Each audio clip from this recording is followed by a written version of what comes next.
came from a different school. First of all, I was a great performer. Only a handful of bands have successfully transitioned from one lead singer to another without losing their acclaim or fan base. AC/DC stands as the undisputed champion of this feat, seamlessly moving from Bon Scott to Brian Johnson after the release of Highway to Hell and Back in Black. Coming in a close second is Van Halen, who managed to shift from the flamboyant David Lee Roth to the gritty powerhouse vocals of Sammy Hagar. This transition marked a new era for the band, but it wasn't without its pitfalls, and Hagar has strong opinions about one of the group's biggest missteps. By the time Hagar joined Van Halen in 1985, the band was already a rock juggernaut. They had broken records with their 1.5 million headlining performance at the 1983 U.S. Festival and reached new commercial heights with their 1984 album and its iconic single, Jump. However, creative differences and Eddie Van Halen's frustration with Roth's solo ambitions led to Roth's departure, leaving the band in need of a new frontman. Eddie, a longtime fan of Hagar's work with Montrose, saw him as the perfect fit. Hagar stepped in, ushering in the Van Hagar era, which produced a string of multi-platinum chart-topping albums and solidified the band's dominance in the 1980s. But success couldn't shield the band from internal turmoil. In 1993, the death of their manager and close friend Ed Loeffler left a void that sparked tension within the group.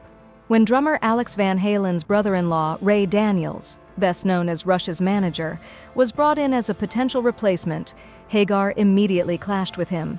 Daniels' financial demands, which included a percentage of the band's gross earnings and a cut of their back catalog, struck Hagar as outrageous. Daniels walked into a band that had already sold 40 million records, Hagar told Green magazine in 2000.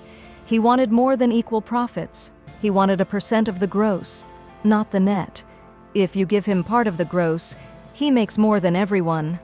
Hagar's refusal to comply with Daniels's terms put him at odds with Eddie and Alex Van Halen, who agreed to give Daniels a 2.5% cut from their own shares. Hagar, however, stood firm. He also wanted a percentage of all the old records. I said, "No way," Hagar recalled. His rap was, "Your old catalog isn't doing what it should. I'll go in and renegotiate." Hagar saw the move as a blatant cash grab, especially since he didn't earn a penny from pre-Hagar Van Halen records, despite performing Roth-era hits like Jump and Panama night after night.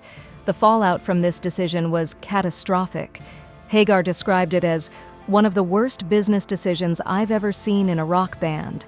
The tension ultimately led to Hagar's departure, and Van Halen limped forward with Extreme's Gary Cherone as their new frontman. Hagar pursued solo projects and other ventures, though he later reunited with Van Halen for a highly publicized tour. However, the old wounds never fully healed. Hagar confessed that Eddie was not the same person anymore, and the tour ended with the band members charting separate paths once again. Van Halen's story serves as a cautionary tale about how financial disputes and managerial missteps can erode even the strongest musical bonds.